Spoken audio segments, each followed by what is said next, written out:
Peace, Israel, and Yah bless. Thy righteousness is an everlasting righteousness, and thy law is the truth. Today's lesson is entitled, Being a Witness to the Words of Yah. Once again, today's lesson is entitled, Being a Witness to the Words of Yah. We can certainly go through this book and we can read the testimony of the Most High. The testimony has never been a person. The testimony is the words of the Most High. Either it was directly from him or is relayed from him to his prophets, and the prophets related to us.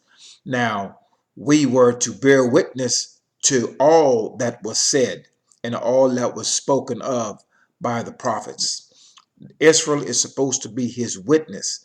That way we may know and believe him, that we may know him, have knowledge of, and believe him, have faith in, as we see these things come to pass. Many of us are able to see many things that's going on around us. However, we're not able to make the connection from a biblical standpoint unless we're actually in that book reading and we're walking after the law, statutes, judgments, and precepts of the Most High, and we have that stumbling block removed from before our face. Brace yourselves, tighten up your jaws, do not turn to the left or to the right, or you will get hit in the mouth.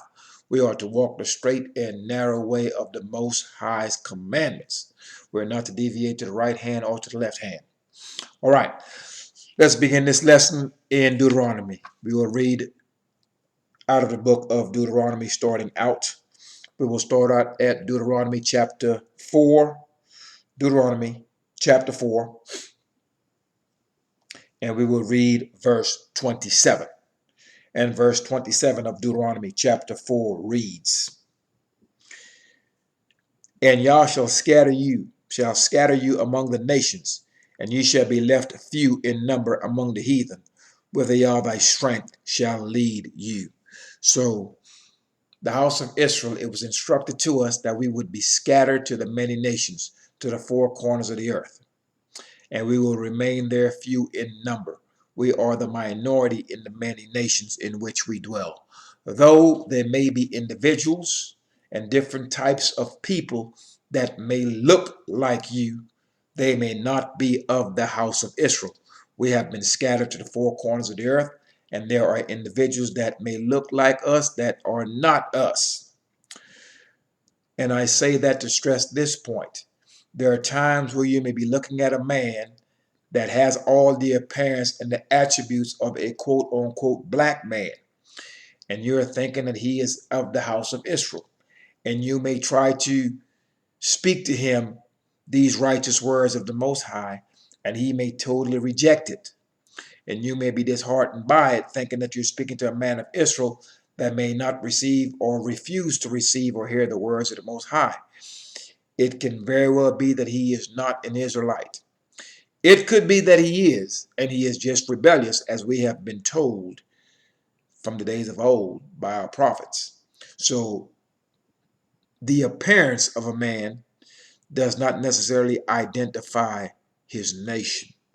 More so, the curses will identify him more than anything else. Let's go to Deuteronomy chapter 28, and we'll read verse 64 and 65.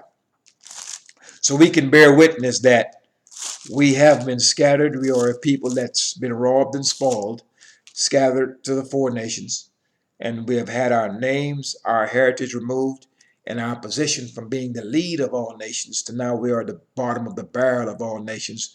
We are poor, unable to lend to anyone, and they are lending to us. We are now the tail and not the head, and this is not supposed to be. Verse 28, chapter 28, chapter 28 of Deuteronomy. Chapter 28 of Deuteronomy. And we will read verse 64 and verse 65. Verse 64 of Deuteronomy chapter 28 reads, And Yah shall scatter thee among all people, from the one end of the earth even unto the other, and there thou shalt serve other gods, idols, which neither thou nor thy fathers have known, even wood and stone. We know clearly The wood symbolizes Christianity, and the stone symbolizes Islam. Idolatrous religions that we should not follow. We were not given a religion, we were given laws. So we are in error, walking after the ways of the heathen. And we can bear witness that we are doing this. It has not been to our benefit.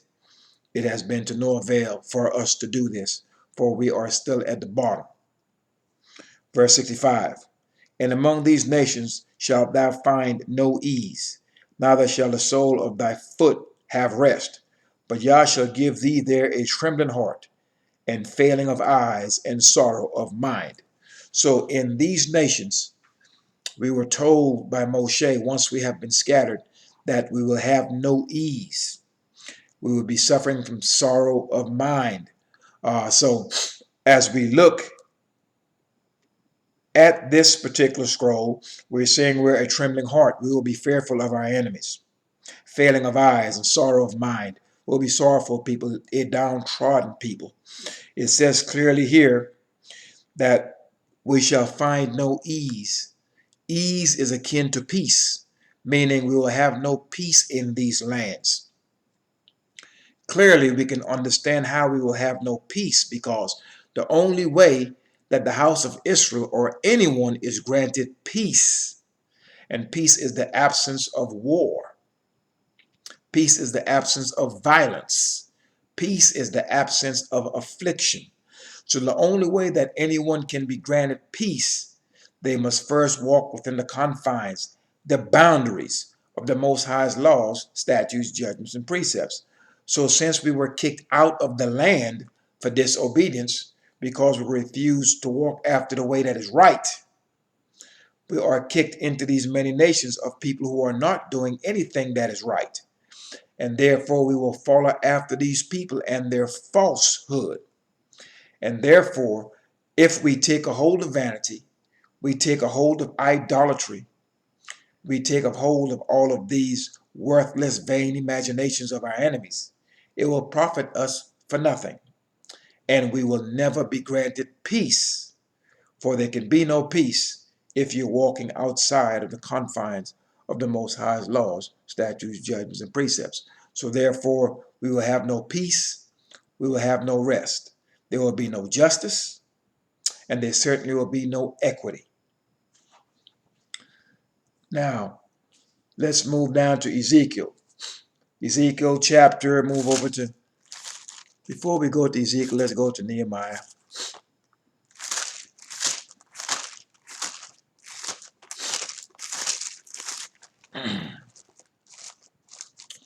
The house of Israel have been disobedient to the words of the Most High.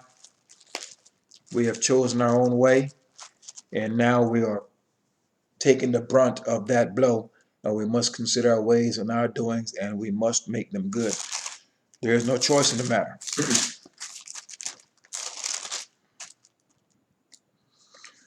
The book of Nehemiah, chapter 1, and we will read verse 8. And verse 8 of Nehemiah chapter 1 reads, Remember, I beseech thee, the word that thou commandest thy servant Moshe, saying, If ye transgress, I will scatter you abroad among the nations.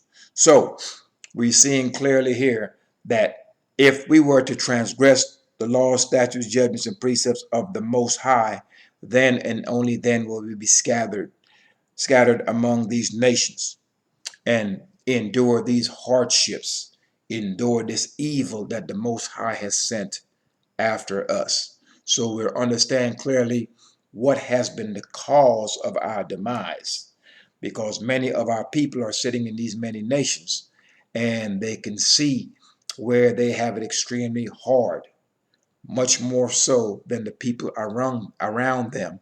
But what they fail to consider or even understand is why their circumstance is what it is. Many of our people have no idea why we endure such hardships. They are unaware of why the people of the nations hate us so. And that can be quite a confusing thing to someone, to see that their people are being belittled and harmed, and they are also experiencing all of this, and it's been going on for generations. And yet they have no idea why this is happening. And worse yet, they have no idea how to fix it. This can be quite a frustrating thing for an Israelite who is scattered in the midst of the nations and do not have this understanding on how to cure our ills. Ezekiel chapter 22. Let's turn to Ezekiel.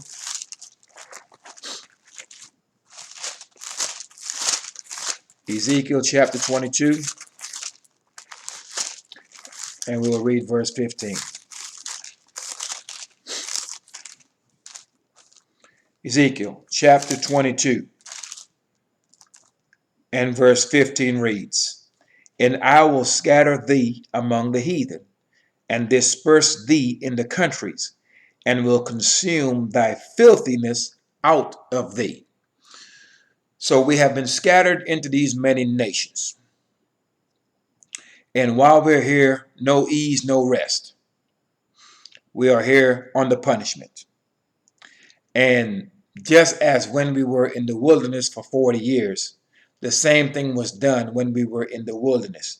It was a staging ground, a preparation place before we were delivered into the land of Canaan, or the land that the Most High prepared for us, which is here on the earth and not in the sky. So here we are now in the midst of these nations. We will be coming out of captivity in the midst of these nations, just like we were coming out of captivity when we left Mizraim, when we left Egypt. And we were in the staging ground for 40 years, which is the wilderness. And while we were in the wilderness, the Most High was pleading with us.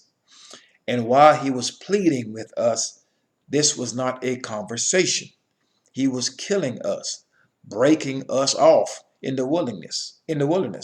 But he was breaking off the rebels. So when you see our people being murdered and slaughtered left and right in the many nations of the diaspora, we have to understand clearly that these are rebels and transgressors. These are the individuals that refuse to turn back onto the Most High's laws, statutes, judgments, and precepts. Every time you see one of these Israelites being killed, you will hear their family members come on. You will hear their preachers come on. And they will admit that such and such was a good man. He was a good Christian. He loved the Lord. He came to he was a member of our church, etc., which validates and backs up the fact that the man that has been slain is an idolater, and that he walks contrary to the Most High's laws, statutes, judgments, and precepts. And during the time of his affliction, during the time of his trouble, he had no one to call upon that can save him or deliver him from the hands of the destroyer. The Most High sent the destroyer to destroy. And the Most High is not sending the destroyer to destroy the righteous man. He's sending the destroyer to destroy the wicked man, the man that walks contrary to the Most High's laws, statutes, judgments, and precepts, that continue to take the Most High's laws, statutes, judgments, and precepts, ball it up, and chuck it behind his back. And those are the individuals that judgment is coming upon. And when they call upon their idols cannot deliver them. So it is a painful thing to see the house of Israel getting their heads busted left and right. But when we carefully consider the individuals that these things are happening to, these are idolaters. These are the men and women that walk contrary to the Most High's law. So within these nations now, the Most High is removing our filthiness. That is the filthiness from what you eat, the filthiness from what you do, the filthiness from how you think. So the ways of the heathen must be removed from us. And so what you're seeing is this great separation and a great divide. It's a purging of the house of Israel. All the rebels are being removed. We have seen this in times past prior to us going into the land of Canaan once we left Egypt. So it's the same thing. However, what we're dealing now is a whole lot more people, and we are dispersed throughout all the countries. But the process, the refining process, is still the same. The rebels, he's going to kill them. The idolaters, he's going to kill them. So let that be a clear instruction to you that you're not to be rebellious and you are to turn back, because these idols of these nations cannot deliver you. This is why the house of Israel continue to cry out unto these idols. And when they do, it fails them 100% of the time. All right. In this lesson, being a witness to the words of the Most High, I've actually laid out 13 points that I would like to touch on. And that is point one, that we were certainly scattered to the four corners of the earth. All right. And we will have this filth removed, which is also known as the dross, the rebellion, removed from our hearts. And many of us will not have it removed from our hearts. We will be stiff-necked and stubborn, and therefore our only end result will be our death in these nations. We will pine away in them. All right, let's go to point two. Let's turn to Deuteronomy. Once again, go back to Deuteronomy chapter 28. Deuteronomy chapter 28, and we will look at verse 48.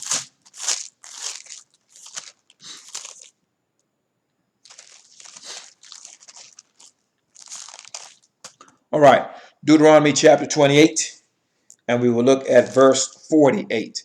And 48, verse 48 of Deuteronomy 28 reads, "Therefore shalt thou serve thine enemies, which Yah shall send against thee." So the Most High has sent our enemies against us. And the Most High said that we will serve our enemies in hunger. In other words, when we want something to eat, and in thirst, when we want something to drink, and in nakedness, when we seek to have our bodies clothed, and in want of all things. And he shall put a yoke of iron upon thy neck until he have destroyed thee. Now, we are bearing witness to these very words. The Most High said he has sent our enemies against us. And this is why we are powerless. We are powerless against our enemies. And our enemies appear to be powerful, for they control everything. But as the Most High that has strengthened our enemies against us. So what we are not to do, we are not to turn to our enemies for any reprieve. We're not to turn to our enemies for any relief. It is the Most High that has sent this evil after us. So if we expect to have any relief and any reprieve from our current circumstance, we must turn to the Most High Yah, for he is the spirit of all living. And he is the one that has strengthened our enemies against us. And we have caused this thing to happen because we have been walking contrary to the instructions that we were given at the first. Now, it states here clearly in Deuteronomy chapter 28, verse 48, that we will turn to this man, to our enemies. Do you know how denigrating it is to turn to the people that hate you, that you know they hate you? They know they hate you, and have to beg them and have to ask a man that hates you for something, and you have no other recourse but to ask him because he's the only one that has it. Do you know how deflating that is? How defeating that is? You will feel defeated, as which you would want to give up, for there is no other recourse. For everything that you need, you have to turn to those who hate you to get it. Now, can we bear witness to the words of the Most High, that these words are indeed true? The want of all things, the man that is your enemy, that is before you in all of these nations, he controls the water that you drink. He controls the food that you eat. The clothes that you wear, he manufactures them. The boats that move the goods and the services across the seas, he owns them. If you wanted to go to work, you're going to his place of employment. If you want a day off, he has to approve that. If you become sick, you have to go to his doctors. If you need some medication, you have to go to his pharmacies. Your education, he's the one that has set up the educational system in the schools. anything that you can think about, from the clothes you wear to the house you live in, to the lumber that was cut down to build your house, to the contractors that built it, to the bank that funded the money so you can have the house. Everything is out of your control and in the control of your enemies, and you must turn to him for everything. Why is this? Because when you had the opportunity to turn to the Most High for the want of all things, you rejected the Most High and you wanted to be like your enemies. So therefore, you have been given into the hands of your enemies. So you can get a full experience of what that's like. Since you did not care for righteousness, you chose wickedness. So we as a collective have been scattered into the midst of wicked people. Make no mistake where you are, and make no mistake whom you are among. This is why you're being treated in an unrighteous manner. You are in the midst of unrighteous people. They know not righteousness. They know not equity. They know not justice. They do not know the Most High's laws, statutes, judgments, and precepts. And therefore you cannot ask a man for something that he does not know and he does not possess. And therein lies our error. All right. So we are to serve our enemies. And we are doing that and have been doing that. But now that we are bearing witness to these words, and we know exactly why we have been placed in this situation, our next step now is, how do we find a way out? What is the out? The Most High is merciful and he's forgiving. So therefore, if he's going to punish us in this manner, certainly there has to be a point where we can turn back onto him and be redeemed and be saved from these hardships. And this is where now we must separate ourselves from our enemies, separate ourselves from the ways, separate ourselves from their customs, separate ourselves from their laws, and return back onto that which we were given at the first, and that is the Most High's laws, statutes, judgments, and precepts. All right. Let's turn to point 3. Let's go to Joshua, the book of Joshua. And we will look at chapter 24 of Joshua. The book of Joshua, chapter 24, and we will read verse 20 through 23 of the book of Joshua. The book of Joshua, chapter 24, verse 20 reads, "If ye forsake Yah and serve strange gods, idols, then he will turn and do you hurt and consume you. After that he has done you good." So the Most High had given us all of these blessings, Deuteronomy chapter 28, verse 1 through 15. And then we corrupted ourselves. We took a hold of falsehood. We started walking after the idols of the many nations. And in so doing, the Most High hurt us because we hurt him when we rejected him. And he consumed us, killed us. So he did us hurt. He did harm unto us because we did harm unto him. Verse 21. And the people said unto Joshua, "Nay, but we will serve Yah." So our commitment was to serve the Most High and to walk after his laws, statutes, judgments, and precepts. And we have failed in that regard. Verse 22. And Joshua said unto the people, "Ye are witnesses against yourselves that ye have chosen you Yah to serve him." And they said, "We are witnesses." So we agreed to be a witness against our own selves, saying, yes, we will serve the Most High with our whole heart and our whole soul, and we will not turn to the idols of the many nations. We will not go marry the stranger's daughter, people of the other nations.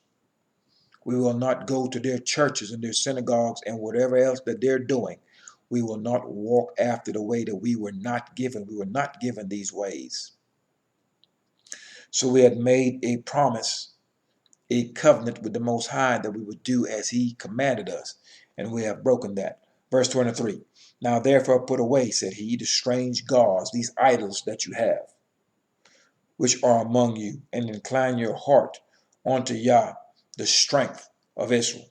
So We can bear witness now that we are aware who we are, what has happened to us, and where we are, and why we are in these many nations. We can clearly now, we can see that. Our eyes have been opened, and so have our ears, and the fatness from our hearts has been removed. So now we have the ability to read this book and understand. And with that, we understand clearly that we're not to walk after the idols of the nations. So we are to put away these strange idols. Or are we not bearing witness to this right now?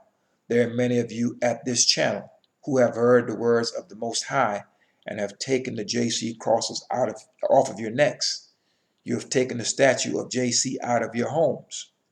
You are no longer going to the idolatrous church house anymore, for you understand now that the Most High only chose to lay his name in one place. And the Most High's house was built on one spot, and that's in Jerusalem. So many of you now are able to see and understand that what you have considered the house of God being your grandmother's church and your mother's church and your father's church, you understand clearly that that's not so. So you have been raised up in this generation to see that which is right. And so we can bear witness that many of the house of Israel now are withdrawing themselves from the ways of the heathen. We can bear witness of that. And those numbers are increasing each and every day. So we're not to serve these idols. We're to separate ourselves from our enemies, their ways, their customs, and their laws, and certainly from their women. Now let's turn to Deuteronomy chapter 6. Deuteronomy chapter 6, and we will read verse 14. And Deuteronomy chapter 6, verse 14 reads, Ye shall not go after other gods, idols, of the gods of the people which are round about you. So we were given a strict commandment as we went into the land of Canaan, that we should not seek after nor even inquire of how the people previous to us served their gods. We were not to ask the name of those gods, how they were served, or any of those things. That does not pertain unto just the land of Canaan. That pertains to any Israelite anywhere he goes. We are not to walk after strange gods, idols. And we are not to take part in the customs of the people that's round about us.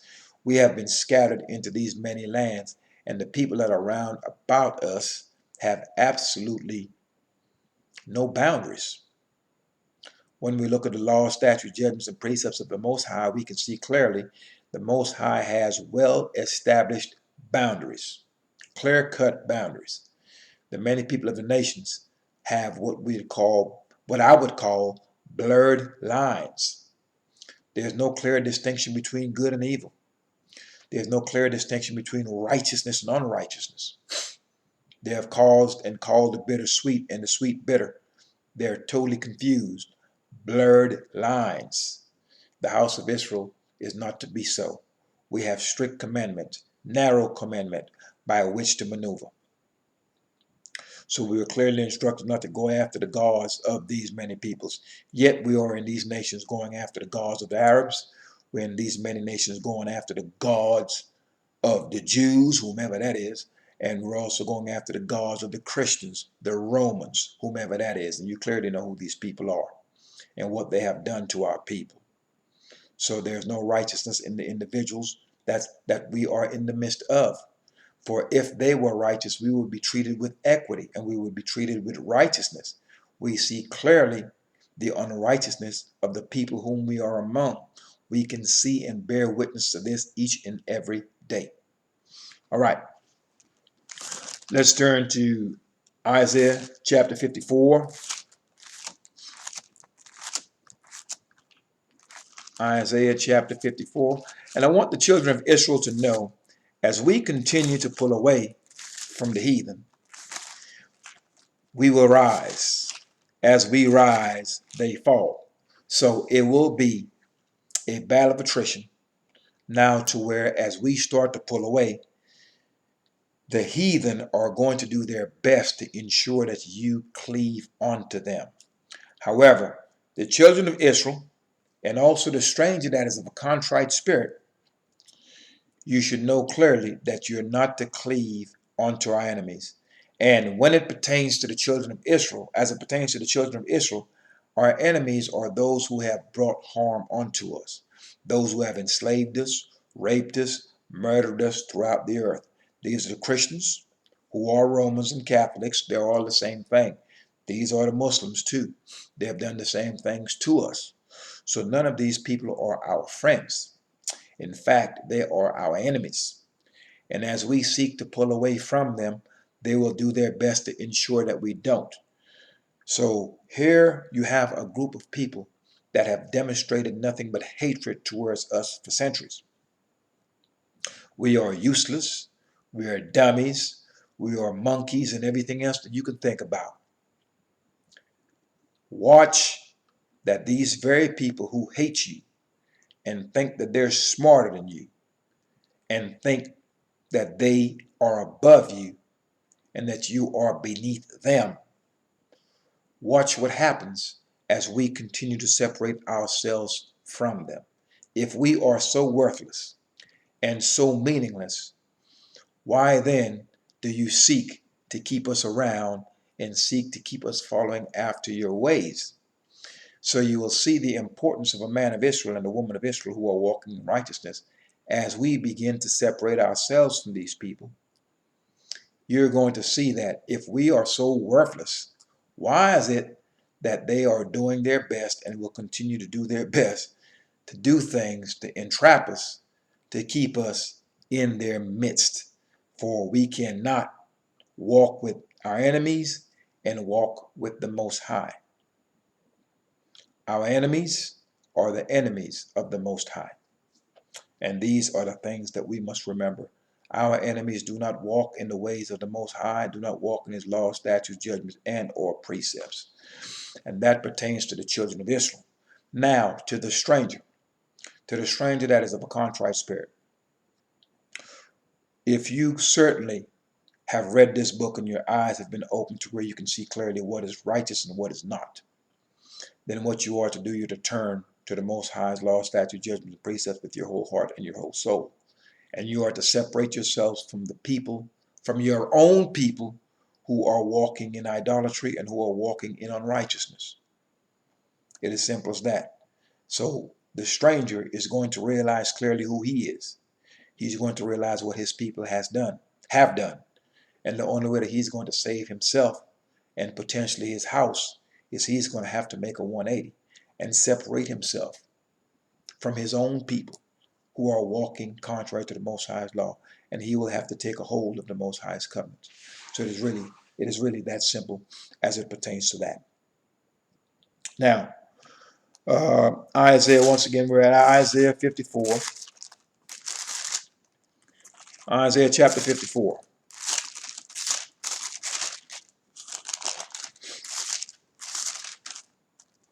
All right, Isaiah chapter 54, and we will read verse 17. And verse 17 of Isaiah chapter 54 reads, "No weapon that is formed against thee shall prosper." That's against the house of Israel. That's walking in the Most High's law, statutes, judgments, and precepts. "And every tongue that shall rise against thee in judgment, thou shalt condemn. This is the heritage of the servants of Yah, and their righteousness is of me, saith Yah." So, the servants of Yah. The servants of Yah is the children of Israel. However, there will be also strangers who will walk in the commandments of the Most High's laws, statutes, judgments, and precepts. So there will be strangers who will walk in righteousness. They are not the house of Israel. They can never be the house of Israel because genetically we are a totally separate family. However, the umbrella by which we can come under is the Most High's covenant. And so the stranger is not left out of that, in spite of what some Israelites may teach on the street. "No weapons formed against us shall prosper." Us who? "No weapon formed against the righteous shall prosper." Because the maker of these weapons and the creator of the destroyer is the Most High. It is the Most High that's bringing evil and plagues upon the face of the earth. So if you are walking in righteousness, then the destroyer, the plagues, etc., does not come near you, because the Most High will clearly recognize that you are one of his servants. So therefore, he will not send the destroyer to you or your house. It's very simple to understand. So therefore, our only protection is the Most High and adhering to his laws, statutes, judgments, and precepts. That way, when the Most High sends the destroyer, that evil doesn't come near you. The house next door may fall over and blow over, but your house will still stand. For you are a man in whose heart is the Most High's law. So we're to be mindful of that the law protects us. And we're to have no fear of all the different things that we're seeing that's going around. We're seeing the plagues upon the face of the earth, sexual diseases and other diseases. We're seeing the plague of violence in the midst of the earth. We're seeing the uprisings in the midst of the earth. We're seeing the fires and the tornadoes and the floods and all of these other things. These things are wiping out and killing idolaters. When the nation has the volcano and the place is being torn up, is because the people in those lands are walking contrary to the Most High's law, and therefore the land is spewing them out. The land is kicking them off the land because of the wickedness that's transpiring within those lands. So if we're to spare ourselves from the fires, from the floods, from the tornadoes, from the droughts, from the famine, from the violence, from the homosexuality, from the murder, from the pedophilia, and all the other sicknesses that's upon the face of the earth, we can save ourselves from these things. Our only covering, our only shelter, our only hiding place is the Most High's laws, statutes, judgments, and precepts. So we're to have no fear from these things or of these things because we are protected. Now let's look one verse above verse 17 of Isaiah chapter 53. Let's look at verse 16 of Isaiah chapter 53. Verse 16 reads, Behold, I have created a smith that bloweth the coals in the fire, and that bringeth forth an instrument for his work. And I have created the waster to destroy. So the waster, the man of destruction, and there are many of them. They're shooting up the churches. They're killing you in the street. They're causing mass wars and all these different things that's going on. These men are destroyers. So the Most High created the men that's doing this. Created the waster that he may destroy. So we do not have to fear the waster. We do not have to face the destroyer. Provided we're walking in this law, statutes, judgments, and precepts, we're not going to be running around as a bunch of fearful people. So to remove your fear and to gain any type of confidence, you must turn to the Most High's laws, statutes, judgments, and precepts. All right, let's move over 3 chapters to Isaiah chapter 56. Isaiah chapter 56, and we will read verse 6 through verse 8. Isaiah chapter 56, verse 6 through verse 8 reads, Also the sons of the stranger that join themselves to Yah, to serve him and to love the name of Yah, to be his servants, everyone that keepeth the Sabbath from polluting it, and taketh hold of my covenant. Now you have many Israelites on the street that will tell you that the heathen is going to be destroyed, every last one of them. The white man can't be saved, and the Chinese man is this and that, and whatever else, and the Arab man is this and that. Do understand that the Most High said that his house will be a house for all people. For all people. Now, with that said, that's all people that walks within the confines of his law. And when we do go to his house, you will be in one court as a stranger, and we as Israelites will be in another court. So we will live here, and you will have your inheritance in the midst of us. The stranger can never be the house of Israel. We are two differently genetic beings. However, the stranger will be granted his inheritance in the land, and the stranger can take a hold of the Most High's covenant. And in so doing, he will be treated as one born in the land. He will be treated like any other Israelite. That's known as equity. Very simple. And that's also known as righteousness. Verse 7. Even them will I bring to my holy mountain. So strangers are coming. But the stranger that's coming is your enemies from times past. It's just your enemy that has become a man of a contrite spirit. He has turned around. He has seen the wickedness of his own people. He has recognized those lies. He has been given the ability to see, hear, and understand. And thus, he has taken life rather than death.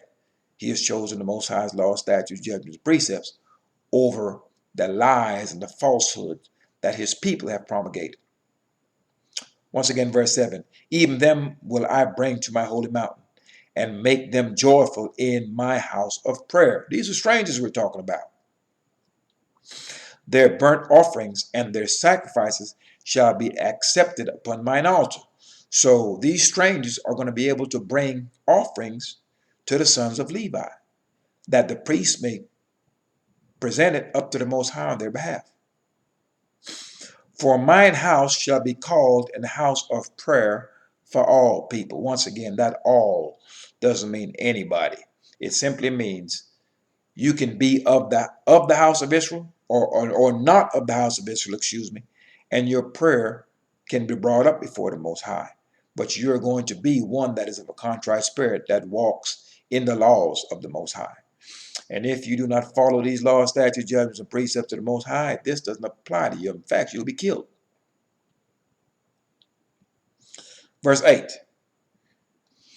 Yah which gathereth the outcasts of Israel saith, Yet will I gather others to him, besides those that are gathered unto him. Once again, these strangers are coming. These strangers who are your enemies, they're coming.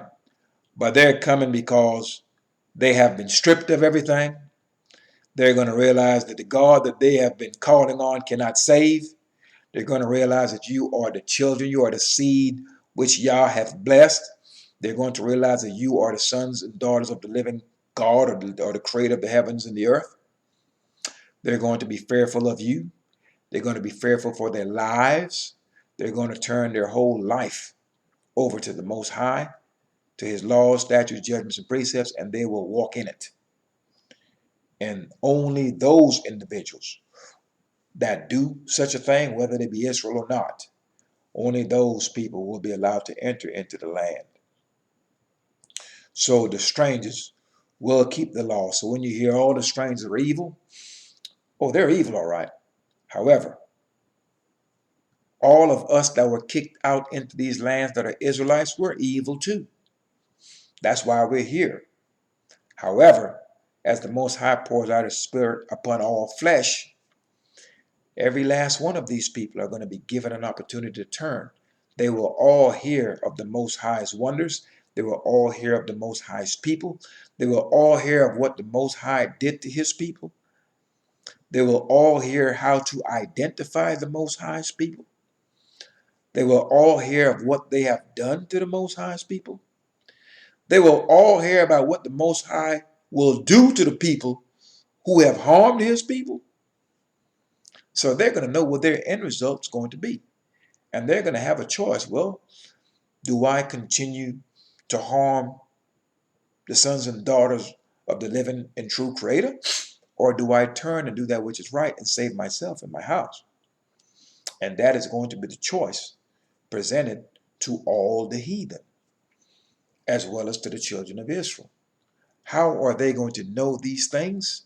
How are they going to know that which is righteous? We're going to teach it to them. That's our job.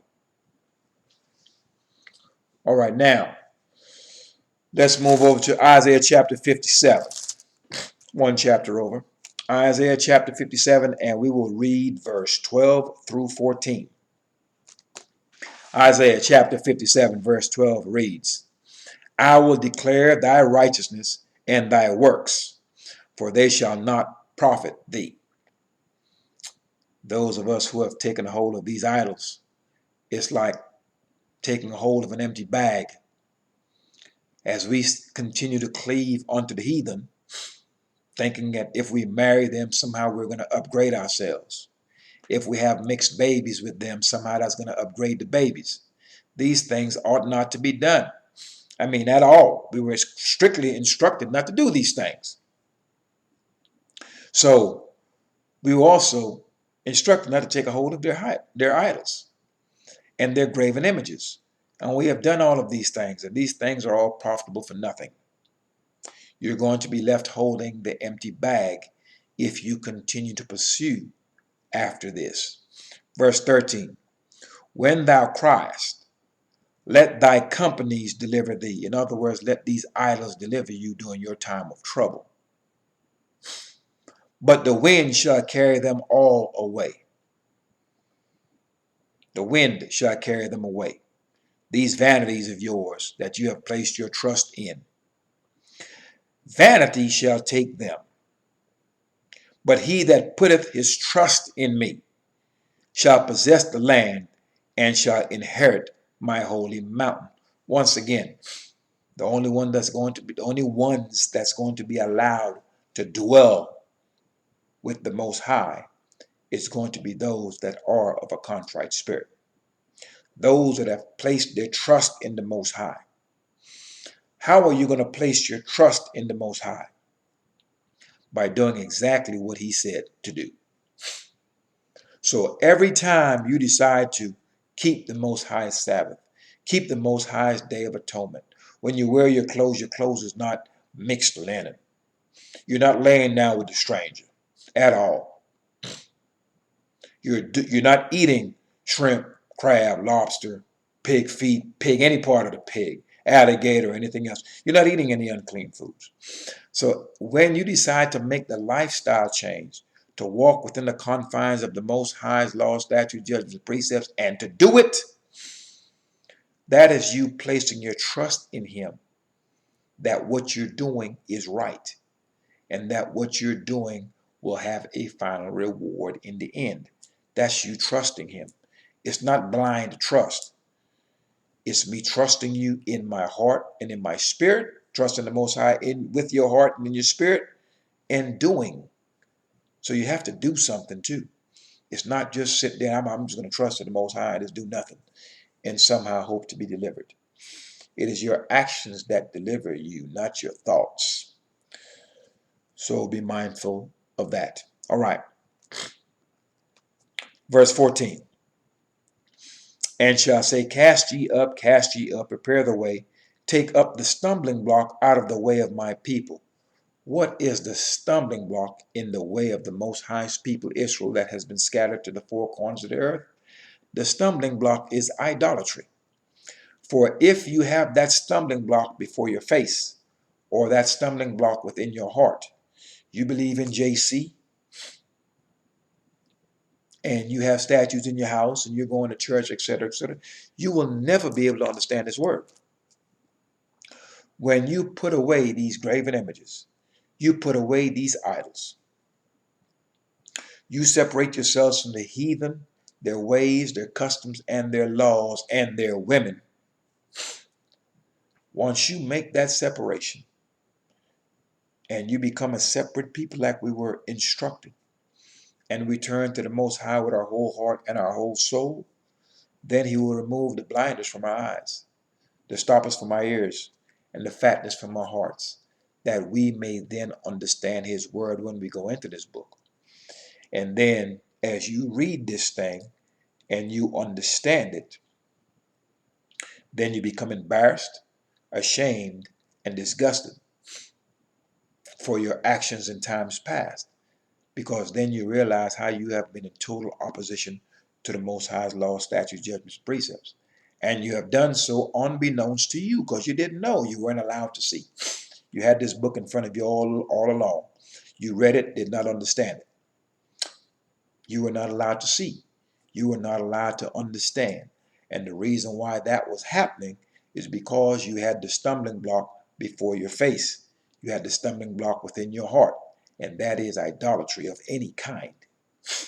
So if you fail to understand what I have just said, there's a lesson on this channel called Brother I Do Not Understand, or Brother I Don't Understand. You look at that lesson. If you're struggling with understanding this book, look at that lesson. It will tell you why you're struggling. That way you know exactly how to break free from that. All right. So we've read Isaiah chapter 57, verse 12 through 14. Now let's turn to Isaiah chapter 2. Turning back to Isaiah chapter 2. And we'll read verse 8 of Isaiah chapter 2. Verse 8 of Isaiah chapter 2 reads, "Their land also is full of idols. They worship the work of their own hands, that which their own fingers have made, in the many lands of our captivity." We have Israelites that have statues. If they didn't make the cross with their own hand, carving it out of wood, someone may have carved it out of stone. Someone may have carved it out of ivory. Someone may have cast it out of gold or silver. So these are the work of men's hands, an abomination. These are what are known as dumb idols. They cannot speak, cannot save, cannot talk, cannot smell, cannot taste. Dumb idols. These are an abomination before the Most High. And the many lands in which we dwell are full of these idols. And we have taken a hold of these falsehoods. And we are to separate ourselves from these idols. And we can bear witness that many of our people are separating themselves from these idols. As we continue to do this, you will see these nations crumble, and they will fight to keep you in the midst of them. The very people that they hate, when they see you start to turn to the Most High's law, statutes, judgments, and precepts, and you start to denounce this Roman idol, they're going to do their best to try to recruit you back into their midst. Keep in mind, these are the people that hate you, that have murdered your people, and are murdering them before your very face today. And when you decide to separate yourself from them, they're going to do their best to pull you back into their midst. And that should be a fascinating thing for you to see, that the people that hate you don't want to see you leave them. And that's amazing. But you shall bear witness to all of these things if you're not doing so already. Let's turn to Deuteronomy chapter 32. Deuteronomy chapter 32.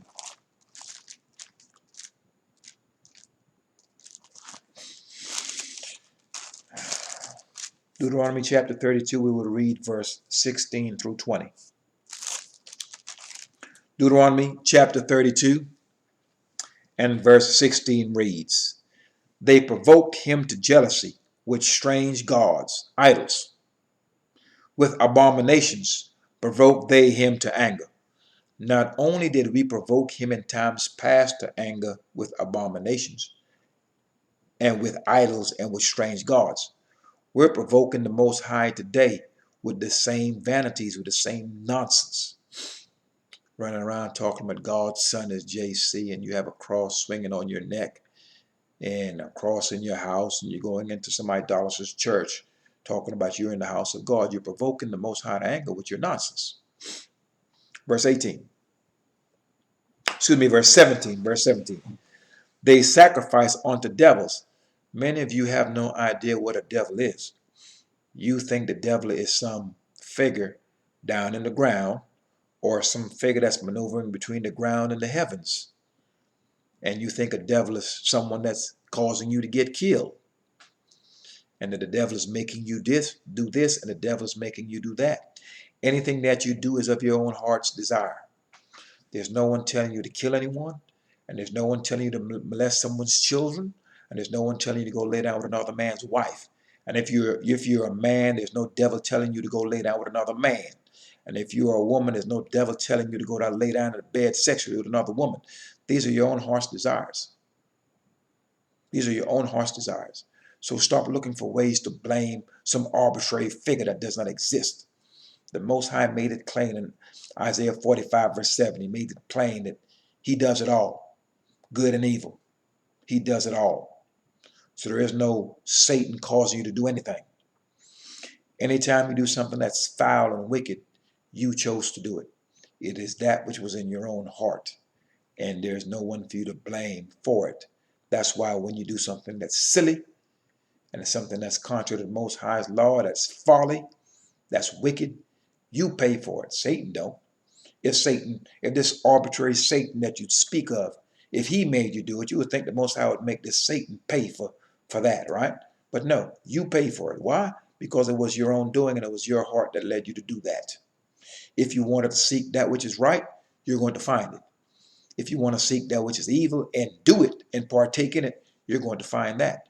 But either way, whether you choose good or whether you choose evil, your own way will be returned upon your own head. No one is paying for anything that you did. You will pay for it. No one will get the reward for your righteousness. You will get the reward for your own righteousness, and you will also get your head busted for your own wickedness. And we can bear clear witness to these things. All right. Now, once again, verse 17, they sacrifice unto devils. Devils are nothing but idols, false god. So if you are serving JC, you are technically a devil worshiper, because a devil is a false god or a deity of some kind. They sacrifice unto devils, not unto Yah. To idols, gods, whom they knew not. We have never heard of this, JC. This is new Roman nonsense. To new gods that came newly up, JC is new, never heard of them. We've never heard of them in the days of old. Whom our fathers feared not. Our fathers never feared no European deity. Never heard of them. Absolutely never heard of them. So there's no need for us to fear something that cannot harm you. JC can't harm you. It's a dumb image. It's a dumb idol. You can't speak or save. I've been speaking against him for years. And so will the righteous men of Israel as we withdraw ourselves from this nonsense. Do not become devil worshippers, walking after these deities, these statues, these Roman concoctions. It's devil worship. You're not to partake in that foolishness. Verse 18, of the rock that begot thee, thou art unmindful, and hast forgotten Yah that formed thee. So we have totally forgotten the Most High. Why have we forgotten him? Because he removed our memories to where we would not know who he is, nor would we know who we are ourselves. We would be walking around in these many nations as dummies because the Most High removed our knowledge, wisdom, and understanding. We have no knowledge of who we are. We have no knowledge of who the Most High is. And without knowing who we are, we have no purpose. Once we become aware of exactly who we are as a people, then we will know exactly what our purpose is. Every nation out here has a purpose. And we will all know what our purpose is. All right, verse 19. And when Yah saw it, it abhorred. Well, and when Yah saw it, he abhorred them. He hated them. When he saw that we were decided we were going to walk after these idols and serve after these wood and stone images, he became upset. He became angry, and he hated Israel because of the provoking of his sons and of his daughters. I'm going to read that in its entirety again. That way, when you start thinking that the Son of God is some European man someplace, as you were taught by these Roman Catholics who later kind of switched their names up and called themselves Christians, you need to know that this is falsehood and you have taken a hold of vanity. Verse 19, and when Yah saw it, he abhorred them, he hated them, because of the provoking of his sons and of his daughters. So once we come into the understanding and to the light of the fact that we are the sons and daughters of the living Creator, then we are to act accordingly. Now we begin to move with purpose. So we are the sons and daughters of the living Creator and no one else. That is not a position that was given to everybody. That was specifically to the children of Israel. And that is it. Verse 20. And he said, I will hide my face from them. Now, if you look at our current circumstances throughout the earth, we seem to be a people that have been forgotten. We seem to be a people that have been left to our own devices. We certainly are out here in the wilderness. The wilderness is a place that's inhospitable. It's rough. It's dangerous. There is no protection. So if you look at our current circumstances, no one is coming to our aid. No one is coming to our help. No one is speaking on our behalf. And this is what happens when the Most High hides his face from you. You get no protection. You're on your own. Since you've chosen your own way, Most High chose your delusions. Now you're out here unprotected, getting your head busted, and you're delusional. You think that some man is coming to get you and to take you up in the sky for you to live with God. You actually believe that. So, once again, he said, I will hide my face from them. I will see what their end shall be. For they are a froward generation, children of whom is no faith. When you have faith in the Most High, is when you actually start to turn to his law, statutes, judgments, and precepts, and you do them, and you do them wholeheartedly. That's the faith part. Most of you think to believe or to have faith in something is to just believe it and sit still and do nothing. You're going to demonstrate your faith and your trust in the Most High by obeying his word. And his word happens to be a set of instructions that you have to do. It's not about you saying, I believe, sitting still, or I believe, and then you do what you want. To have faith in what he has said, you have to follow his instructions, and those instructions are actionable words. All right. So we've read Deuteronomy chapter 32, verse 16 through 20. Let's turn to Deuteronomy chapter 17.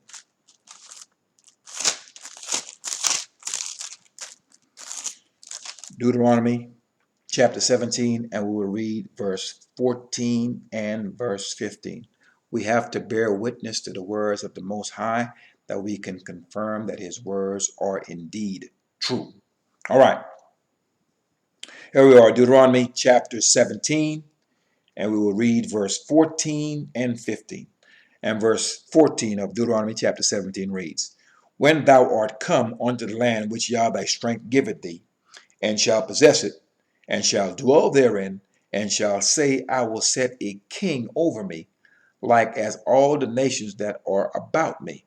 So the children of Israel, we were instructed that we should not be like other people. The Most High was our king, quote unquote, our governor. However, we wanted to be like everyone else. Everyone else had a man that was a king. Now, we know men are full of flaws. So we wanted to disregard the highest of the high and go down to the lowest of the low. And when you do that, you certainly will pay for it. So we wanted to have a man to be our king like the rest of the nations. So this is what we got. This is the instructions that we got should we ever decide to put a man to lead us. Verse 15. Thou shalt in any wise set him king over thee, whom Yah thy strength shall choose. One from among thy brethren shalt thou set king over thee. Thou mayest not set a stranger over thee, which is not thy brother. So, let's make a few things clear for the children of Israel. We can bear witness to these words, that we are not to put a stranger above us. In other words, if you ever put a stranger to lead you, whether you are in the land or outside of the land, it will be to your detriment. We have been voting to put strangers to lead us in these many lands that we're in. Every time we vote for these strangers, nothing ever becomes of it. We are made a fool each and every time. Every election cycle, we are this stuff is put before our face. Our own ignorance is placed before our face. The Most High did say that he will repay us to our face. So we have been awakened to where we can see clearly what these words states. And so as we read it, we are now to look around to see if we can substantiate that the Most High's words are true. In other words, can we bear witness that this book is real? Can we bear witness that the Most High was not playing with us when he put these laws before us and told us this is your life right here? You're going to choose this and live or don't die. That was the choice that we were given. So now that we have been awakened in this generation and we have been allowed to see, now we're going to look and see if this thing is true or not. And we're going to have to come before the nations and come before our own people and present this information as I am doing now, that they may consider their ways and their doings and make them good. So the Most High made it clear that we should not ever put any stranger above us. Name all the presidents you voted for. Don't look nothing like you. And the one that looked like you was an idolater. So when we pick someone that even if he is of our people and he does not walk in the law, statutes, judgments, and the precepts of the Most High, then that man has no righteousness in him. A man that has no righteousness in him is a wicked man. Therefore, anything that he does will not be within your best interest. It will be within the interest of his enemies. For he has been allowed to sit at his enemy's table. And the enemy is not going to let you sit at his table unless he knows for sure that you won't poison the food. So be mindful when you see our men of Israel, sitting at the table of our enemies.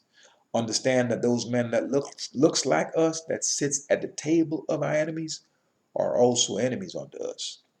This is something that we must come to understand. So there's much that we can grasp and gather from verse 15 as it pertains to us putting strangers above us. We know good and well the children of Israel are a melanated people, quote unquote. They are black-skinned people, dark-skinned people. So the Most High instructed us clearly that we were not to put any strangers above us. So therefore, you would have to be some kind of stupid to believe that a white person died for you. That's one. Especially when you have some sense to see that throughout the earth, Christians, white people, have been slaughtering your people for as long as you can remember. And you think one of them has died for you, and one of them is coming back to get you. You really believe that? Now, let's get to the point of the matter. We understand clearly that the house of Israel looks exactly like I look. That's what the house of Israel looks like. That's the Most High sons and daughters. So if the Most High said that we're never ever to put a stranger above us, that was the commandment that we were given. Do you think the Most High is going to send a white man, a European, to his people that look like this, when he clearly instructed us never to put a stranger above us? And somehow you have a white man on your wall and a European man on the cross, and you're kissing him, thinking that he's coming to get you, that he died for you, he's going to save you. And every day with your own eyes, you're seeing these people slaughter our people. You can go through the history books and see where they have slaughtered and murdered us anywhere and everywhere they have met us. So there's a whole lot that you can take from this verse right here. The Most High is not going to tell us, don't ever put a stranger above us, and then he's going to send a stranger to be above us. These are things that you must consider. These are things that you will be able to bear witness to once you have removed that stumbling block out of your heart and out of your own face. Then you can start reading this stuff and clearly understanding it. And then you will also be frustrated, saddened by the fact that you have Israelites walking around, breathing, talking, sounding silly, and they are unable to see, which is plain for you to see. All right. So we have covered Deuteronomy chapter 17, verse 14 and 15. Let's go ahead and turn to Leviticus. This is point 9. Point 9 is Leviticus. We'll go to Leviticus chapter 1. We're just covering 13 points because there are 13 tribes in the house of Israel. So we're going to cover 13 points to kind of validate that the Most High's word is indeed true. Leviticus chapter 11.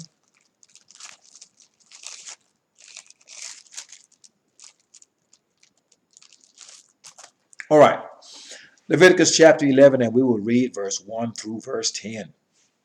And this pertains to the Most High's dietary law. All right. And verse 1 of Leviticus chapter 11 reads, And Yah spake unto Moses and to Aaron, saying unto them, Speak unto the children of Israel, not unto the whole wide world, unto the children of Israel, saying, These are the beasts which ye shall eat among all the beasts that are on the earth. So we were given a dietary law. These are the animals on the land mass that walks on the land that you can eat. And these are the animals that live in the sea that you can eat. And also these are the birds that fly in the air that you can eat. So the Most High covered all three aspects of the earth: the land, the sea, and the air. All right. Verse 3. Whatsoever parteth the hoof, and is cloven-footed, and cheweth the cud among the beasts, that shall ye eat. Nevertheless, these shall ye not eat of them that chew the cud, or of them that divide the hoof. As the camel, you're not to eat a camel. Because he cheweth the cud, but divideth not the hoof, he is unclean unto you. You go into these Arab nations, they'll chop a camel up. And that's why when you're traveling, if you're walking in the Most High's law, statute, judgment, and precepts, whether you're traveling throughout the earth or within the very places where you live, and you decide to eat something that you did not cook, you better ask, what's in here? What is it? What type of meat is this? How is this thing seasoned? Because they will put all types of stuff in the food. That's abomination. That's not good for you to eat. As a matter of fact, it's against the Most High's law that you eat it. But these are people who do not walk in the Most High's law, statute, judgments, and precepts. So there are no boundaries when they sit down to the table. They will eat almost anything. And the good thing about the children of Israel, we have boundaries. There are lines that we're not to cross. And that separates us from everyone else. All right. Verse 5. And the coney, because he cheweth the cud, but divideth not the hoof, he is unclean unto you. That is a form of a rabbit. Verse 6. And the hare, which is also a rabbit, because he cheweth the cud, but divideth not the hoof, he is unclean unto you. And the swine, that is a pig, whether it be bacon of any kind, pork chops, etc., you are not to eat it. It is forbidden unto you. It is unclean. You are not to eat it. Verse 7. And the swine, though he divided the hoof, and be cloven-footed, yet he cheweth not the cud. He is unclean to you. Of their flesh shall ye not eat, and their carcass shall ye not touch. They are unclean unto you. Don't even touch a dead pig. Carcass is unclean unto you. Stay far away from it. You're certainly not to eat it. It is unclean. This is why back in the day, you can look at many pictures still and you see someone roast a ham or something like that, and they have cloves in it. The cloves kill the parasites. That's why it's in there. This parasite is a parasitic meat. You have to think of a pig. It eats almost anything. It is nothing but, just like the shrimp, the lobster, the crab, the catfish, the crawfish, and all these other shellfish, they are the garbage men of the rivers, the oceans, the lakes, and the streams.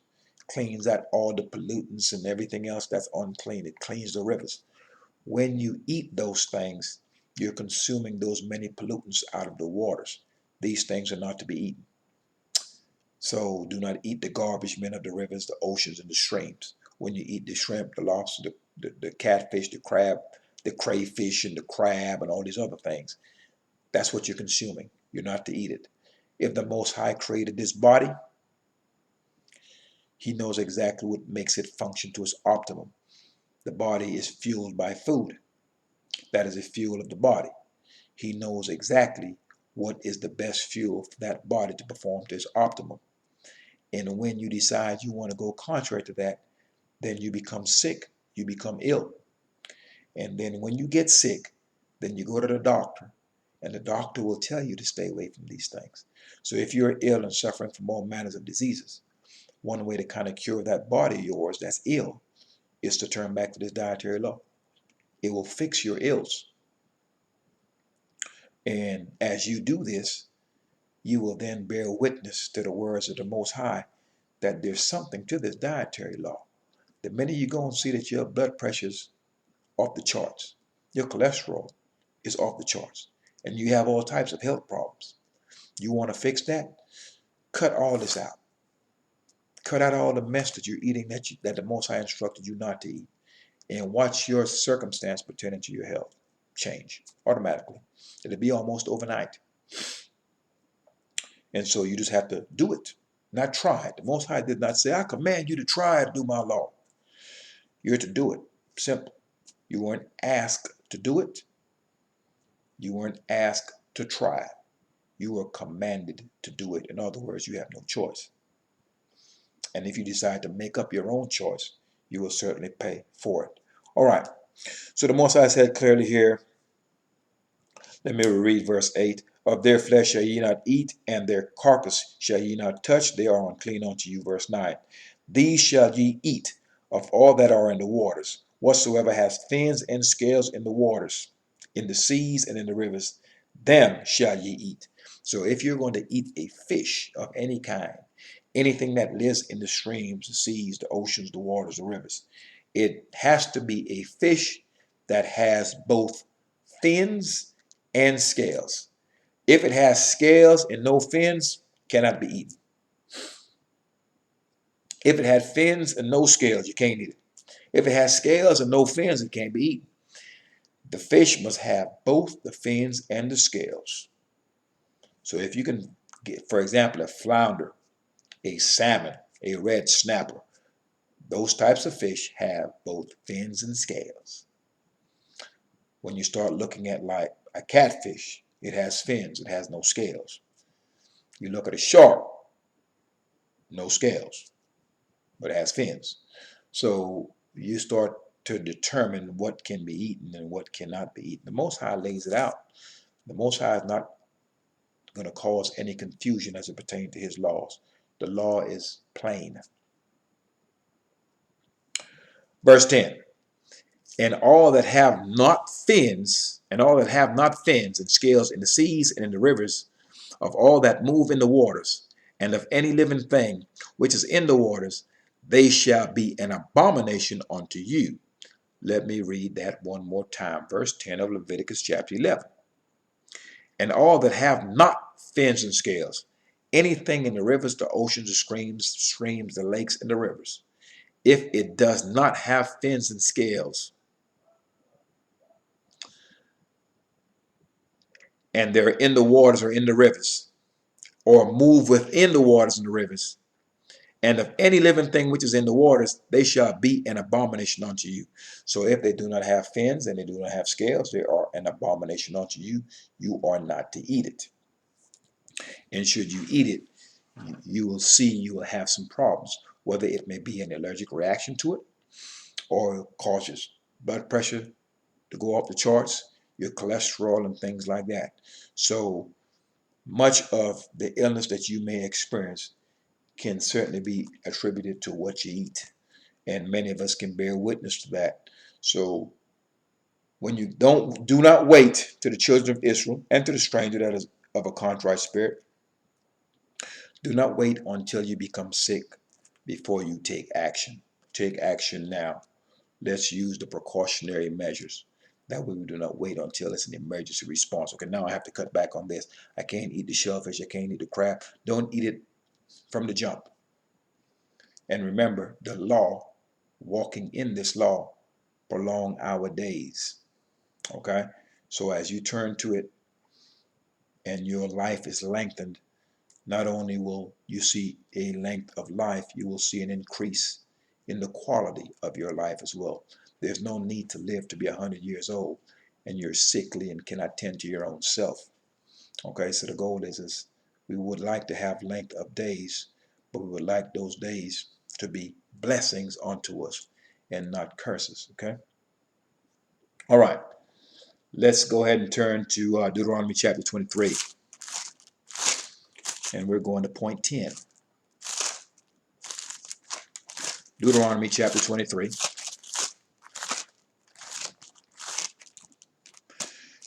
Deuteronomy chapter 23, and we will read verse 17.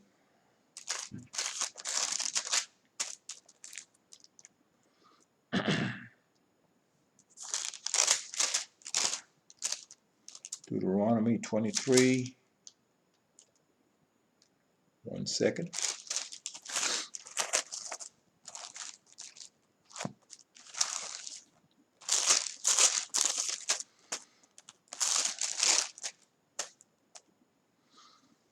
All right. Deuteronomy chapter 23 and verse 17. And verse 17 of Deuteronomy chapter 23 reads, There shall be no whore of the daughters of Israel, nor a sodomite of the sons of Israel. Now, when we're dealing with a whore is nothing but a woman who are having sexual relationships with men that they're not married to. And that's what a whore is. A whore makes no distinction for whom she spreads her legs. Many of our men have prostituted their own daughters to be whores. Many of our men has enticed our women to be whores. I have said in times past, in videos past, that every society has a way by which it punishes its whores. The men of any society will punish the whores of that society. How? They don't marry them. So many of the women that you're seeing that's single with 2 and 3 kids by 2 and 3 different fathers, a man will run through them. A man will lay down with them. Man have no plans to marry them and has no plan to make any commitment to them. These are whores. So we are not to prostitute our daughter and cause them to be whores. We have been in error in doing this. And we have not punished the whores for doing this. The men will do this by default by simply not marrying them. And the punishment for whores are getting ready to increase. How so? Currently, we're seeing the situation here in the United States. The pandemic has hit. Lots of hardship has been brought up on the people of the entire earth. Economical hardship. Here in the U.S., what we're seeing is an increase. It's been 6 consecutive years of sexual plagues. And the reason why the sexual plagues are increasing is because sexual degeneracy is increasing. The people are participating in sexual acts that's abomination before the Most High. And so when you start to take part in these types of behaviors, the Most High will plague you. When you have a sexual disease, you name them, syphilis, gonorrhea, AIDS, any of those things, you did something that you were not supposed to do, and you were plagued for it. So whorish ways has punishments. When you decide to lay down with multiple men, they are not committed to you. You are not committed to them. Any sexual act can result in a child. So now you have children with men who do not protect you, will not provide for you, and certainly will not punish you for your indiscretions. And that is the power of a man. The power of any man in his house is his ability to protect his house, his ability to provide for his house, and his ability to punish wrongdoing in his own house. Many of our men don't have the power to protect because some of them are wearing skirts, been raised by their mothers, effeminate men. So they don't have the power to protect. Some of our men are slothful, don't want to work, and therefore they don't have the power to provide. Some of our men are gutless. They don't have the willingness or the staying power to punish wrongdoing. And that's what separates a man from everyone else. He must have the power to protect, to provide, and to punish. And when you see a man that's willing to do all of those things, he is a strange thing to see. A man that will actually stand up and be a man and walk in the Most High's laws, statutes, judgments, and precepts. For most of our men are unwilling to do those things.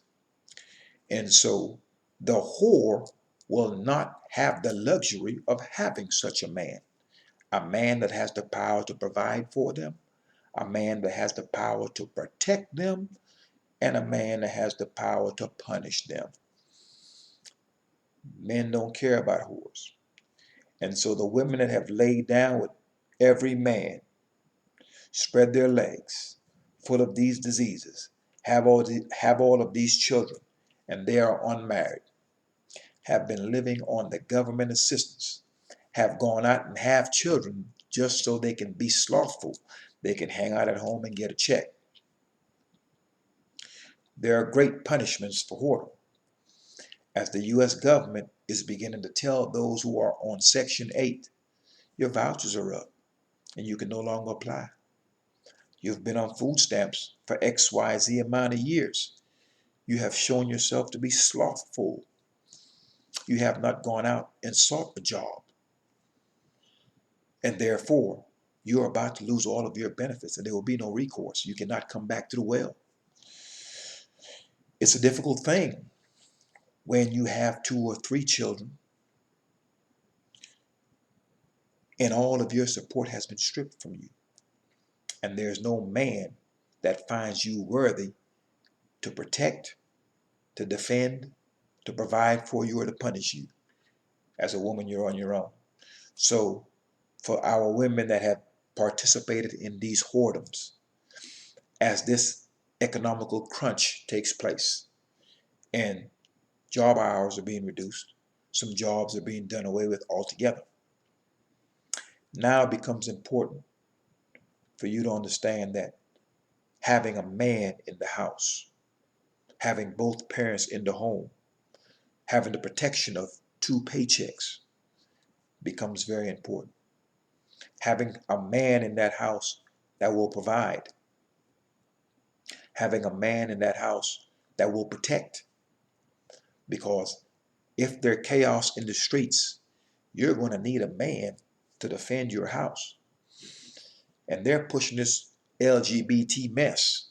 You get 2 lesbians, one woman is not jumping in front of another woman to protect her. If a man come to take something out of that house, or men come to take something from that house, 2 women can't stop them. And no one woman is going to jump in front of another woman to protect that house.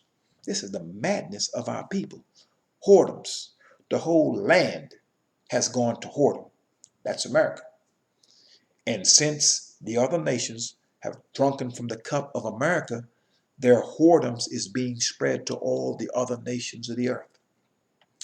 In fact, this place is so wicked, they are punishing nations via their sanctions that will not go along with this LGBT, whatever the mess they want to call it, that will not participate and go along with their whoredoms. So those who have participated in whoredoms, your life's about to get tougher. And it's going to be tough on your own. For no one is going to come to the defense of a whore. No man will. And as the government begin to strip all the help that you have ever had. Now, try to turn to those lovers of yours. See if they will be of any help to you. Turn to that idol that you've been screaming for, that you've been paying homage to, that you profess.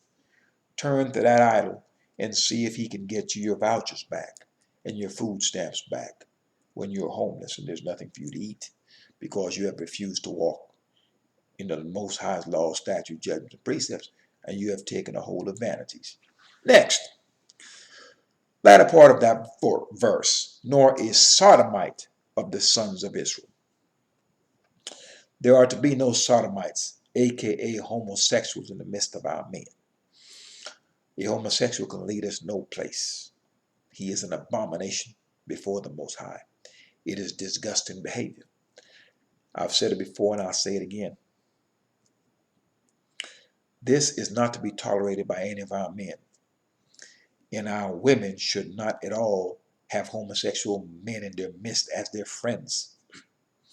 You're going to have to separate yourself. We as a people are going to have to separate ourselves from this type of behavior. We're going to stop acting because we don't see these abominations that's before our very face. None of this is to be in the midst of the children of Israel. We are bearing witness that our people do not have the willingness to punish. These behaviors are punishable. A woman that's involved with a homosexual man, he doesn't have the ability to protect you. He doesn't have the ability to provide for you. And he certainly can't punish you for wrongdoing because he's doing wrong himself. He's laying down in the bed with another man. I don't see how it's possible that a woman would want to deal with a bisexual or a homosexual man. And the only type of woman that would deal with a man like that is a woman that does not walk after the Most High's laws, statutes, judgments, and precepts. And the two of them can walk together because they both agree. They are in agreement. They walk in darkness and have no light. And those who are in the light are going to separate themselves from those who are in the dark. And those who like the dark will separate themselves from those who are in the light. So we're seeing this great separation, this great divide. We're bearing witness to this, that these nations are pushing this filth upon the face of the earth. And when you decide to turn your face away from this evil, and I don't see this. When you want to turn your face away and pretend you didn't see this mess is happening over here, then the Most High turns his face against you and your house the minute you become accepting of these abominations. So you're not to ever be accepting of this. Act like you don't see it. You're to punish evil at every turn. And so the whores of our nation is going to be punished. That goes for the homosexuals too. So this is all that we have to bear witness to. The Most High said these things are not to be done. So what we're to do now, we're to sit back and watch and see exactly what happens to the people who are doing these things. So what we're bearing witness to is that anyone that's walking outside of the confines of the Most High's law, they have no protection. And when you decide you want to go against the Most High's law, and you want to jump out there and try to help them and to save them, and the Most High turns his face against you and against your house because you are aiding and abetting his enemies. So you're to consider that as it pertains to Deuteronomy chapter 17, or Deuteronomy chapter 23, verse 17. We're to watch this wickedness that this man, our enemies, are pushing upon the face of the earth. Now let's turn to Deuteronomy chapter 32. Deuteronomy chapter 32, and we'll read verse 26. This is point 11. Deuteronomy chapter 32, verse 26. And verse 26 of Deuteronomy chapter 32 reads, I said, I will scatter them into corners. I will make the remembrance of them to cease from among men. So our remembrance would cease. The people of the nations will not remember who we are. So here we are. They have all manner of names for us throughout the nations. They do not call us the sons and daughters of Jacob. They do not call us Israelites. They do not call us the people whom Yah have blessed. They don't call us any of these things. Why? Because the Most High removed the memory of who we are out of their minds. Not only that, he has removed the memory of who we are out of our own minds. And that might be why we're crazy. Let's turn to Isaiah chapter 6.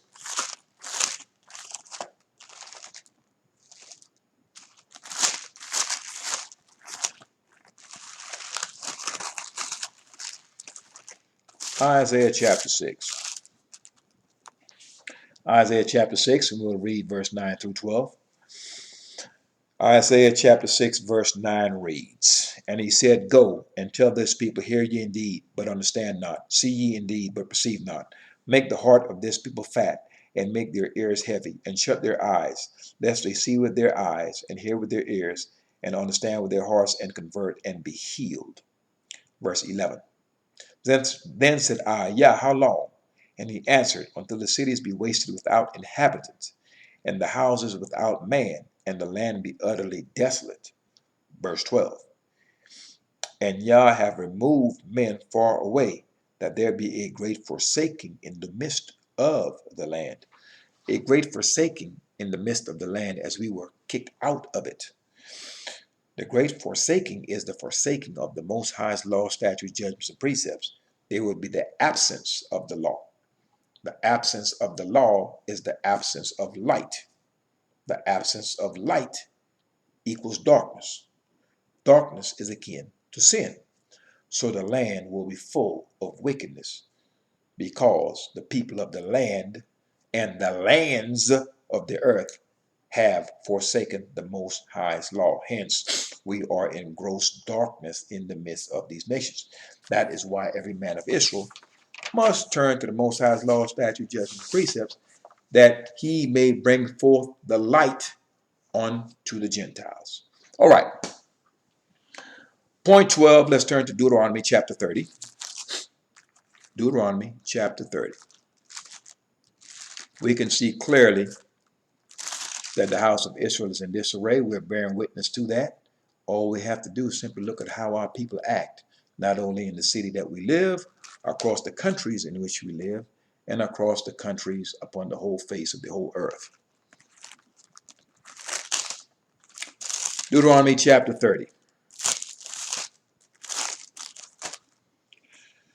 Deuteronomy chapter 30, we will read verse 1 and verse 2. And verse 1, Deuteronomy 30, verse 1 and verse 2. And verse 1 of Deuteronomy chapter 30 reads, And it shall come to pass, when all these things are come upon thee, the blessings and the curse, which I have set before thee, and thou shalt call them to mind among all the nations whither thy strength have driven thee. So there will come a time when we'll have these blessings, and then we're going to be cursed for a period of time.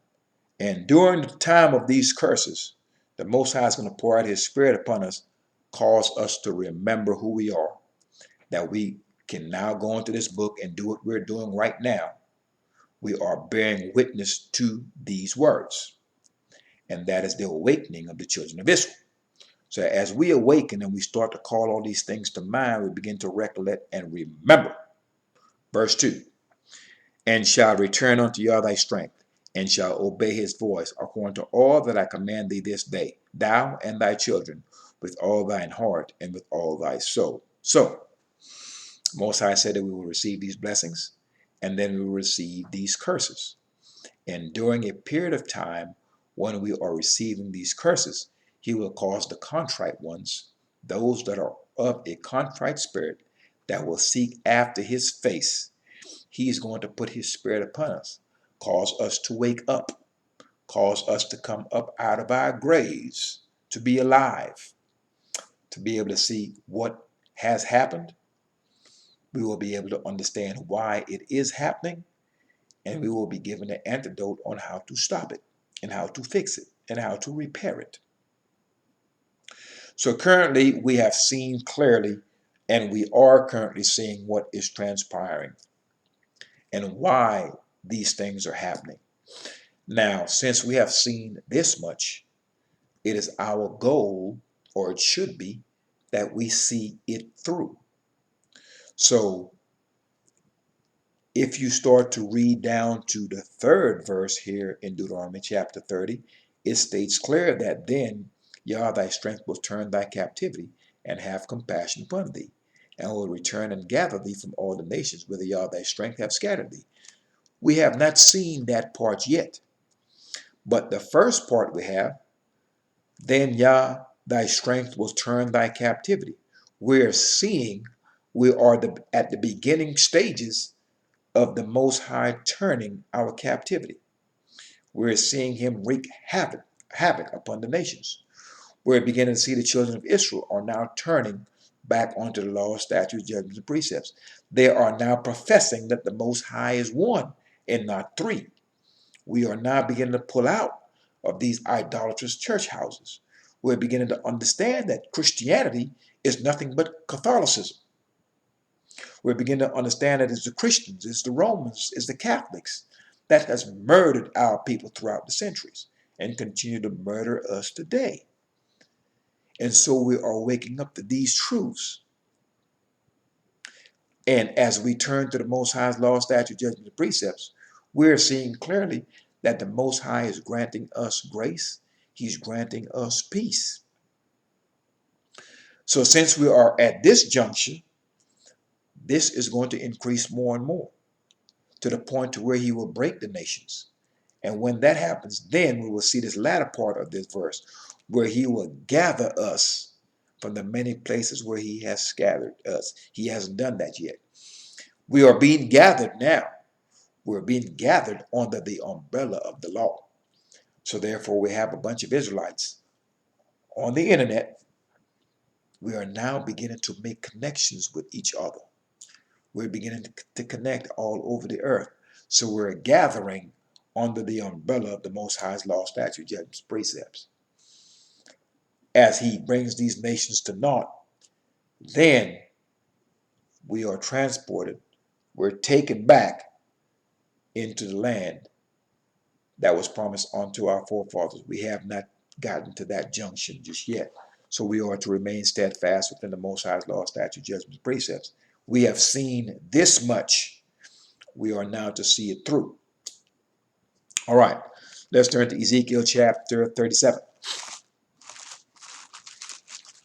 We're bearing witness to the Most High's law, statutes, judgments, and precepts, that these things are indeed coming to pass, and we're bearing witness to them day by day. However, sometimes a man may see a thing and may not understand what it is he's looking at. And so therefore it is the job of the men of Israel who are walking in the Most High's light to shine light on the situation, that those who seek after the Most High's face may be strengthened by his words. Ezekiel chapter 37, and we will read verse 10 through verse 14. And this is point 12. We have one more point to go after this to make 13. Ezekiel chapter 37, verse 10. And verse 10 reads, So I prophesied as he commanded me, and the breath came into them, and they lived and stood up upon their feet, an exceedingly great army. So as the children of Israel begin to turn back onto the laws, statutes, judgments, and precepts of the Most High, then we begin to stand up in our lot. We begin to realize exactly who we are. We begin to understand and know what our purpose is. And we will stand up on our feet instead of being down in the dust. And we will be an exceeding great army. Army fights. So therefore we have to fight against our enemies. We have to teach this law, statute, judgments, and precepts, and denounce these idols of these many nations. Verse 11, Then he said unto me, Son of man, these bones are the whole house of Israel, not part of the house of Israel. These bones are not the whole world of people. These bones are the sons and daughters of Abraham, Isaac, and Jacob, a specific family.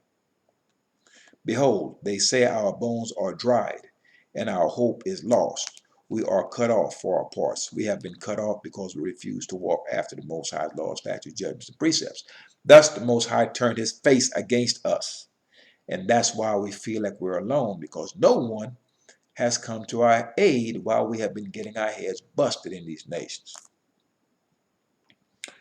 Verse 12, therefore prophesy and say unto them, thus saith Yah, the strength of Israel.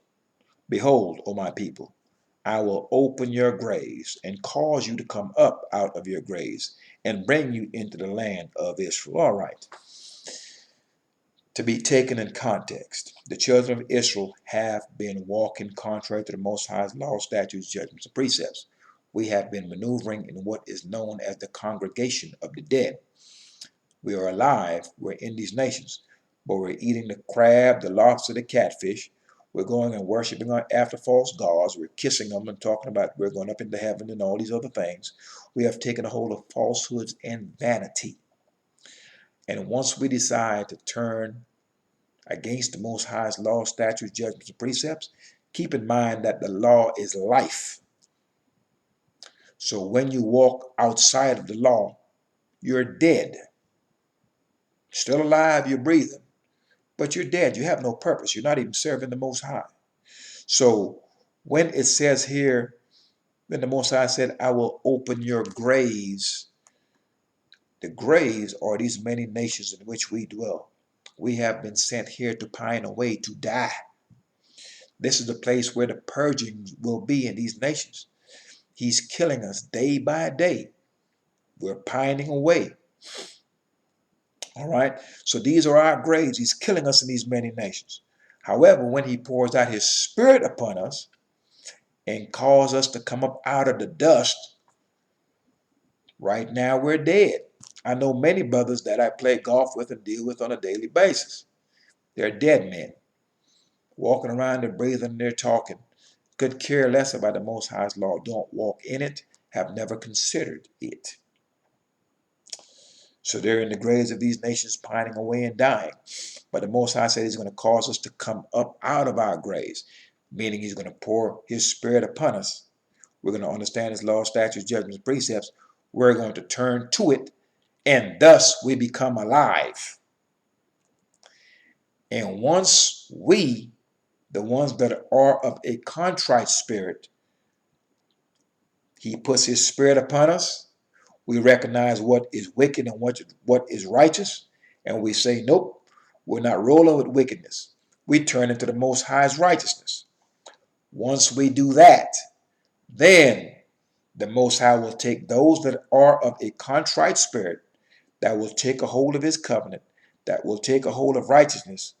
Those are the individuals that he will take up out of our graves, take us out of these nations, and return us back onto the land of Israel. That's the only people that's going to get back into that land. It's going to be the ones that say, you know what? We were given life and death. Choose the law that we may live. Don't choose the law and die. Many of us are going to be, we're going to choose wickedness. Most High are going to kill you in these nations. You're going to die in these graves you're in. Many of us are going to say, you know what? Nope. I'm going to choose life. I'm going to choose the way that's confined. I'm going to choose the Most High's laws that I may be protected, that me and my seed might live. Okay, well, since you're going to make that choice, I'm going to take you up out of these graves. I'm going to take you up out of these many nations. I'm going to put you into the land of Israel, because no one can deal or be in the midst of the everlasting burning. That's the Most High. You can't be in his presence unless you're walking within the confines of his law. So those are the individuals that's going to be taken out of the graves, these many nations, and returned back onto the land. This is not a thriller video. Dead folks are not coming out of the ground. Never happened and ain't gonna happen. All right. So we have read up to verse 11. Let's go to verse 12. We're reading to verse 14. Therefore prophesy and say unto them, thus saith Yah, behold, O my people, I will open your graves and cause you to come up out of your graves. That's up out of these nations where you've been sent to die. The Most High is going to get the filth out of you while you're in these nations. This is nothing but a staging ground. That way the ones of a contrite spirit can be taken back to the land. This is the purging process. All right, so the Most High said, "Oh, my people, I will open your graves and cause you to come up out of your graves and bring you into the land of Israel." So he's not waking up and not a bunch of spirit beings going into the land of Israel. He's going to bring us up out of these nations. He's going to gather us out of these nations, those that are of a contrite spirit, and he's going to cause those individuals to come back from captivity and be back into the land and dwell in the land with him, them, and their children. This has nothing to do with dead people coming out of the ground. Verse 13, "And ye shall know that I am Yah when I have opened your graves, O my people, and brought you up out of your graves, out of these nations where you have been sent to die." Verse 14, "And shall put my spirit in you." That's that law. "And ye shall live, for the law is life. And I shall place you in your own land." Because I'm going to take you up out of these many lands that you really don't belong. You were there on punishment. I sent you to die there. I sent you to clean yourself up. I sent you there that you may be purged of the foolishness out of your hearts. "Then shall ye know that I, Yah, have spoken it and performed it, saith Yah." So, we must understand clearly that we're going to be taken up out of our graves. We're seeing that now. Many of us are alive. I am now alive. I'm out the grave. I've been blessed that the Most High has poured out his Spirit upon me in this generation, that I can see clearly what wickedness is and what righteousness is. I am a man that understands my purpose, and I'm walking in my purpose. And I am obeying the law, statute, judgment, and precepts of the Most High. And that which he has allowed me to see, I teach. And I walk in those laws. And so I'm up out the grave doing that which I am ordained to do. And man of Israel, you are to do the same. So as you look around, you can bear witness that the children of Israel are getting up out of their graves. A man who was drunk and didn't care nothing about nothing, all of a sudden that man is walking in the Most High's law, statutes, judgments, and precepts, and has some discipline and has some boundaries and understands his responsibility to the Most High's law, statutes, judgments, and precepts, understand his responsibility to his own people, understand his ability to his own house. Now you've got a totally different man. You've got a man that's awake. You've got a man that's alive. You've got a man that's righteous. And when you see this thing, it's amazing to see. But you're bearing witness to this thing every day. You yourself are a witness to it because you may have been awakened by the law. So you can certainly validate and attest that these words are indeed true. All right, let's turn to Ezekiel chapter 36. We're at point 13. This is the last point. Ezekiel chapter 36, we'll read verse 24. Ezekiel chapter 36, verse 24 reads, "For I will take you from among the heathen and gather you up out of all countries and will bring you into your own land." We just read Ezekiel chapter 36. We just read verses in there. "I will gather you out of all the countries." Once again, these are the graves, the place you were sent to die, to pine away, to clean you up, to remove the dross and the impurities out of your hearts. That's your graves. So when you read, "For I will take you from among the heathen and gather you out of all countries and will bring you into your own land," that's the same thing as "I'm going to get you out of your graves and return you back onto the land of Israel." Same thing. Has nothing to do with a dead man who's been in the ground, rotting and stinking away, getting up out the ground. It's got nothing to do with that. And I hope that point is clear. Now, let's turn to the very last verse. The very last verse. So we understand clearly that we're going to be returned back onto the land. But the only ones that's going back there are those that are of a contrite spirit, that will adhere to law. Last verse of this lesson, Ezekiel chapter 11. And we'll read verse 17.